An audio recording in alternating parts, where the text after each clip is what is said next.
Hello, welcome back to the reading of the poem of the Man God, written by Maria Valtorta, Volume 3, Chapter 330, Part 3, The Cananean Mother.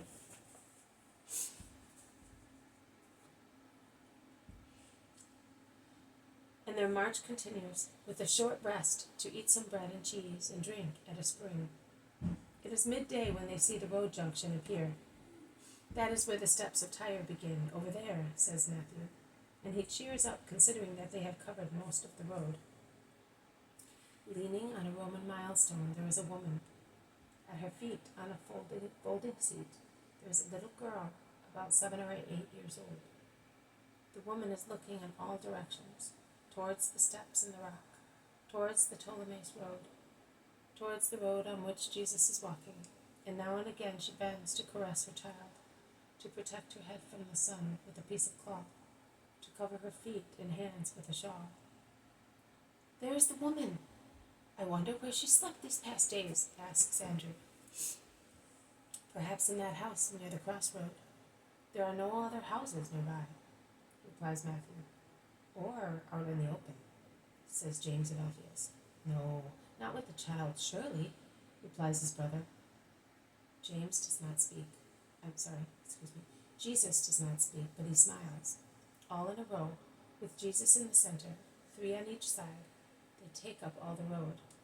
At this time of the day, when travelers stop to eat, wherever they happen to be at midday, Jesus, tall, handsome in the center of the row, smiles, and his face is so radiant that all the light of the sun seems to be concentrated on it, while rays of light emanate from it. The woman looks up. They are now about 50 meters apart. Jesus stares at her, which perhaps draws her attention. Diverted for a moment by the child's weeping, she looks at him, and in an involuntary gesture of anxiety, she presses her hands against her heart. Jesus smiles more broadly, and his bright, inexpressible smile must tell the woman a great deal, as she is no longer anxious, but smiling, as if she were already happy. She bends to pick up her child, and holding her in the folding seat, with stretched out arms, as if she offered her to God, she comes forwards, and when she arrives at Jesus' feet, she kneels down, lifting as much as she can the child in the seat, who looks ecstatically at Jesus' most handsome face. The woman does not say one word. And what else could she say that is not already deeply expressed in her whole attitude? And Jesus says but one word, a little but powerful, gladdening word like God's fiat at the creation of the world. Yes. And he lays his hand on the chest of the little girl. And the child, with the cry of a woodlark freed from a cage, shouts, "Mommy!" And all of a sudden sits up and slides down onto her feet and embraces her mother, who, exhausted as she is, staggers and is on the point of falling back, in a swoon brought about by tiredness, by anxiety that is calming down, by joy that overwhelms the strength of her heart, already weak by so much suffering.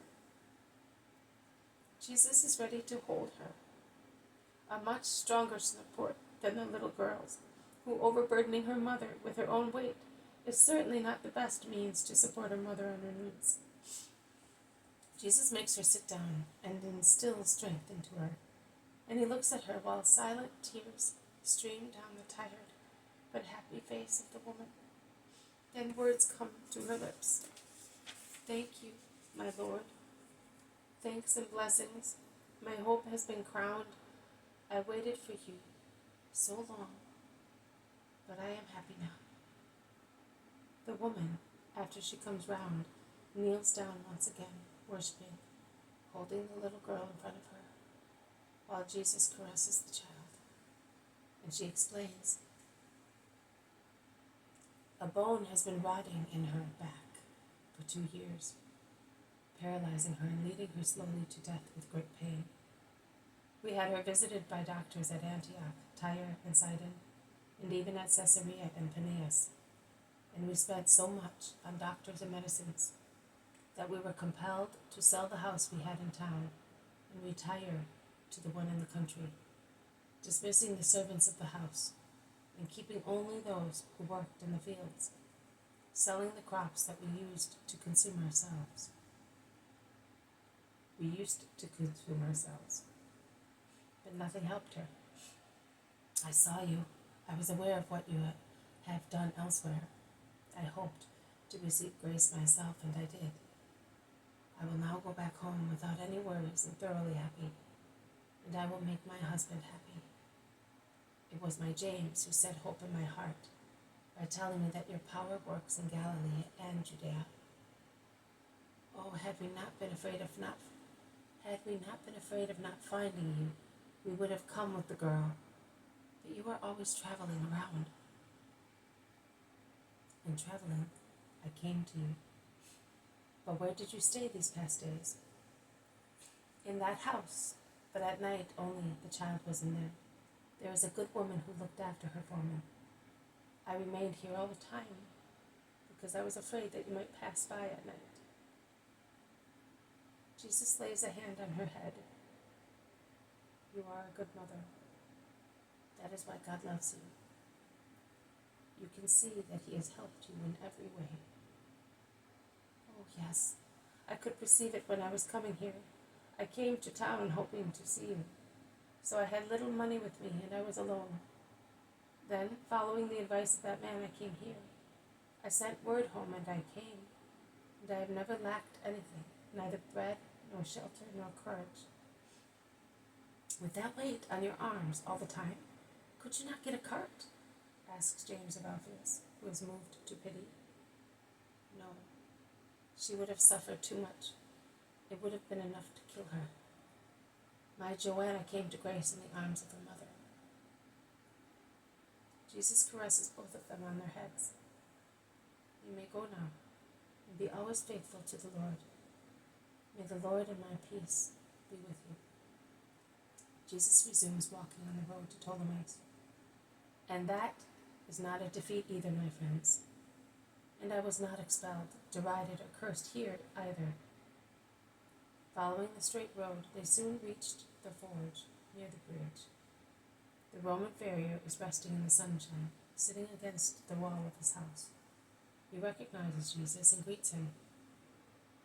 Jesus returns the greeting and says, "Will you allow me to stop here and rest a little while? Rest a little while we eat some bread?" "Of course, Rabbi.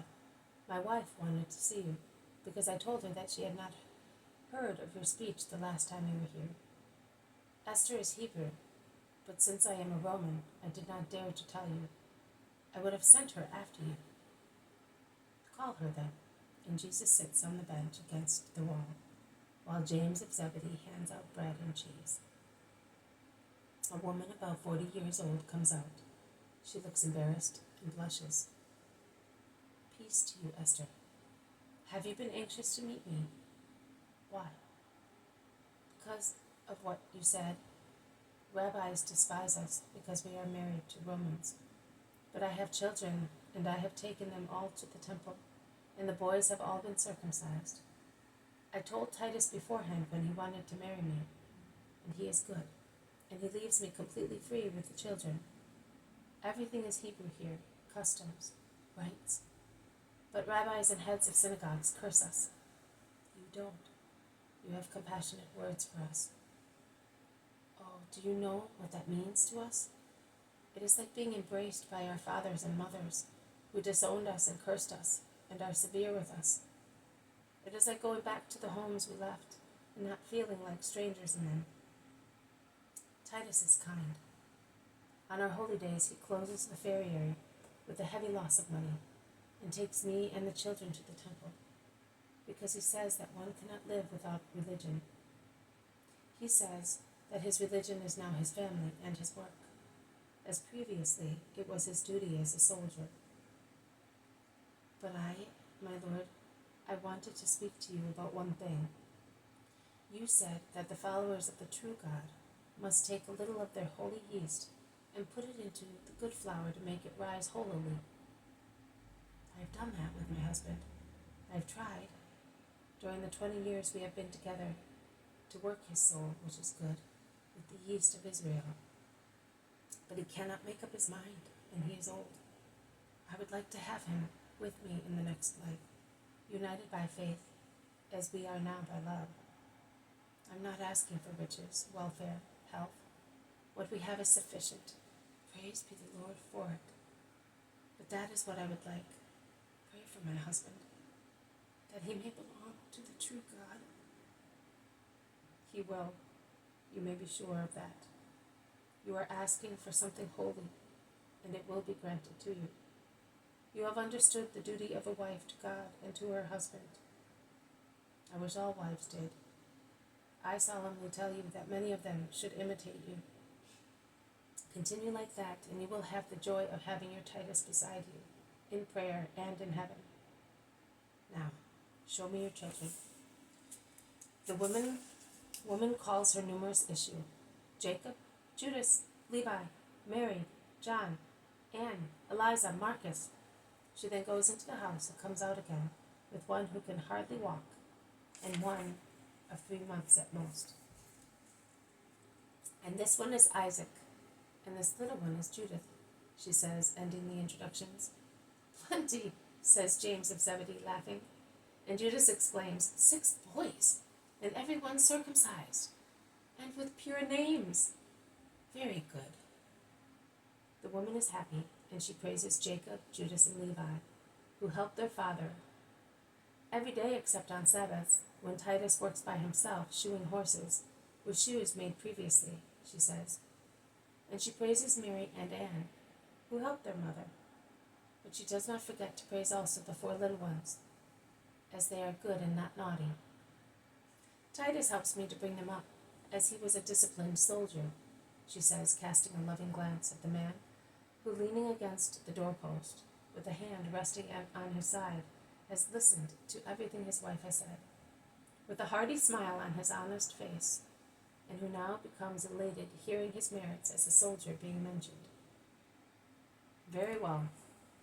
The discipline of the army is not disliked by God when soldiers do their duty humanely. The essential point is to be always morally honest in every task, in order to be always virtuous. Your past discipline, which you now instill into your children, must prepare you to enter a higher service, the service of God. We must part now. I will just manage to reach Oxford before sunset. Peace to you, Esther, and to your house. May you all belong to the Lord before long. The mother and the children kneel down while Jesus raises his hand, blessing them. The man, as if he were once again a soldier of Rome, in front of his emperor, stands stiffly at attention and salutes in Roman style. And they go away. After a few steps, Jesus lays a hand on James's shoulder. And once again, the 4th time today, I would point out to you that that was not a defeat, and we were not expelled, derided, cursed. What do you say about it now? That I am a fool, my lord, says James of Zebedee impulsively. No, you and all the others are still and always too human, and you have all the alternatives of those who are ruled more by their human nature than by their spirits. When the spirit is sovereign, it is not affected by every breath of wind that cannot always be a scented breeze. It may suffer, but will not change. I always pray that you may reach such sovereignty of spirit, but you must help me with your efforts. Well, we have come to the end of our journey. During it, I have sown what is necessary to prepare the work for you, when you will be evangelizing. We can now begin our Sabbath rest with the consciousness that we have done our duty, and we shall wait for the others. Then we shall set out again, always, until everything is accomplished. This has been a reading from the poem of the Man God, written by Maria Valtorta, Volume 3, Chapter 330, Part 3, The Cananean Mother. Thank you for listening. I will see you tomorrow. May God bless you, and may peace be with you.